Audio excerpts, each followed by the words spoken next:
स्वर्ण स्वर भारत की इस भक्तिमयी यात्रा में अब समय हो चला है कथा सार का। तो आमंत्रित करते हैं सार के सारथी कुमार विश्वास जी को। स्वागत है आपका। सुरों के इस सागर में नहाते हुए कथा की सरिता में आपको प्रवेश कराने के लिए आमंत्रित करता हूं।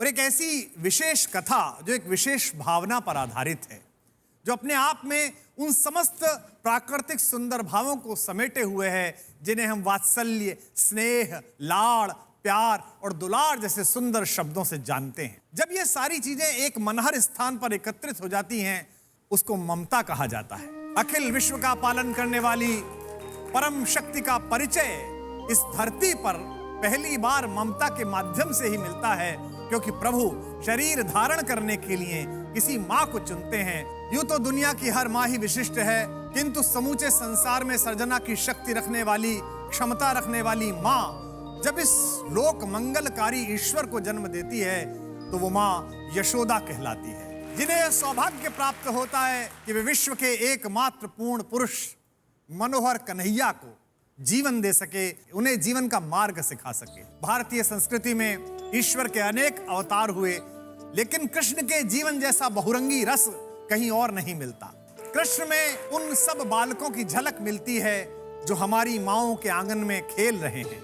माँ यशोदा एक ऐसे विशेष अवतार को गोद में संभाले हुए इस पृथ्वी पर रहीं, जिसका सौभाग्य शायद ही किसी को मिले। उन्हें मेरे आराध्य भुवन मोहन कन्हैया को पालने में झुलाने का सुख मिला। सूर ने कहा यशोदा हरि पालने झुलावे, और अचरा तरले ढाक सूर के प्रभु को दूध पियावे। जिसके दर्शन के लिए बड़े बड़े देवता, स्वयं ब्रह्मा, स्वयं शंकर तपस्या करते हैं, लालायित रहते हैं, उसे अपने आंचल में छिपाकर दूध पिलाने का सौभाग्य पृथ्वी पर शरीर लेते हुए अगर किसी माँ को मिल जाए तो निश्चित रूप से वह ईश्वरीय कृपा ही होगी। रसखान कहते हैं कि शेष महेश अशेष गणेश जिनका ध्यान करते हैं उनका सिरा नहीं पाते, ताहे अहीर की छोहरियां छचिया बर छाछ पर नाच नचा। ये पृथ्वी, यह भारत भूमि इसलिए धन्य है कि यहाँ ईश्वर ने अपने घुटनों से यात्रा की है मानव को स्वर्ग के मार्ग तक ले जाने की। जिस ईश्वर के दर्शन मात्र से संसार के सारे बंधन खुल जाते हैं, उसे बचपन में की गई शैतानी का दंड देने के लिए ओखली में बांधने का काम भी जिस माँ को मिला है, उसका नाम यशोदा है। सबसे आश्चर्य की बात तो यह है कि माँ यशोदा को यह भान है कि उनकी गोदी में जो खेल रहा बच्चा है वो कोई सामान्य बालक नहीं है। आप सबको यह कथा पता होगी कि एक बार श्री कृष्ण ने ग्वाल बालों के संग खेलते खेलते मिट्टी खा ली। अगर कोई भी बच्चा ऐसी चीज खा ले जो अखाद्य हो तो माँ का मन बड़ा कांप जाता है, माँ विचलित हो जाती है।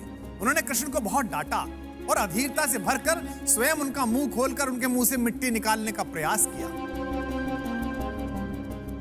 और ममता में आकंठ भरी हुई यशोदा माता को बिल्कुल ये ज्ञान नहीं है कि जिस बच्चे के मिट्टी खाने की वजह से वो इतनी व्याकुल हैं, जिसकी कुशलता की कामना के लिए वो इतनी व्यग्र हैं, जिसके मंगल के लिए वे ईश्वर से प्रार्थना कर रही हैं, वो कोई और नहीं स्वयं ही ईश्वर है।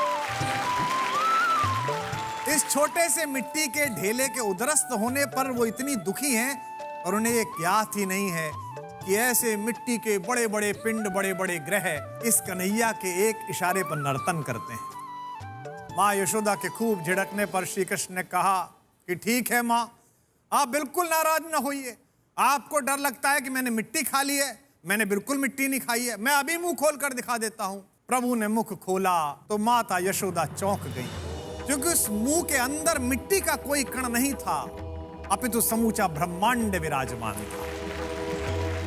माँ ने ब्रह्मांड को देखा और माँ को तुरंत समझ में आ गया कि यह सामान्य बालक जिसे असामान्य परिस्थितियों में श्री हरि ने मेरे पास भेजा है, वो श्री हरि का प्रसाद नहीं, स्वयं श्री हरि ही हैं। माँ यशोदा की ममता के मनोहार प्रसंग हर चीज को तर्क की दृष्टि पर रखने के आदि हमारी बुद्धि को थोड़ा विचलित कर सकते हैं, लेकिन ये सब कथाएं प्रतीकात्मक हैं। इन सब का एक गहरा प्रतीक शास्त्र है। जरा सोचिए, मुख में ब्रह्मांड दिखने का क्या मतलब है? इसका सीधा अर्थ है कि एक ऐसा बालक जो असाधारण प्रतिभाओं का धनी हो और जिसमें अपूर्व सामर्थ्य हो, और ऐसे बालक के बचपन को भी ममता से भरे हृदय की आवश्यकता होती है। और अगर हृदय माँ और बेटे के संबंध के बीच गुथा हुआ हो तो कोई भी माँ किसी भी बच्चे में संभावनाओं का ब्रह्मांड खोज सकती है। इस कथा के माध्यम से भारतीय संस्कृति ने दुनिया की हर माँ के पूज्य चरणों को संसार की सबसे बड़ी सत्ता के रूप में स्थापित किया है। पूरा विश्व यह जानता है कि कृष्ण भगवान थे और राग और विराग से बहुत अलग खड़े उस परम तत्व के मानवीय अवतार थे। यह संसार आज तक स्वयं को माँ यशोदा की ममता और कृष्ण के बालपन से अलग नहीं कर पाया। संसार की प्रत्येक माँ का मन बाल गोपाल को एक बच्चे की तरह ही दुलारता है। क्या सुंदर संयोग है कि शक्ति की उपासना का पर्व चल रहा है।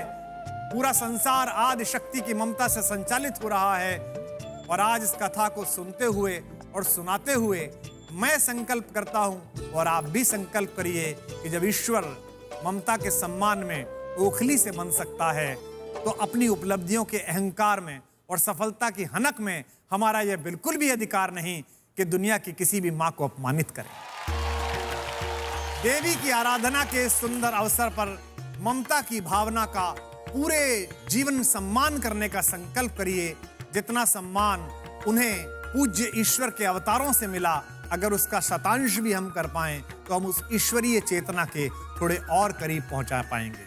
मंगल नसीम की इन्हीं पंक्तियों के साथ आज की कथा को विराम देता हूं कि क्या सूरत क्या सीरत है, माँ ममता की मूरत है, पांव छुए और काम हुआ, अम्मा एक मुहूर्त है।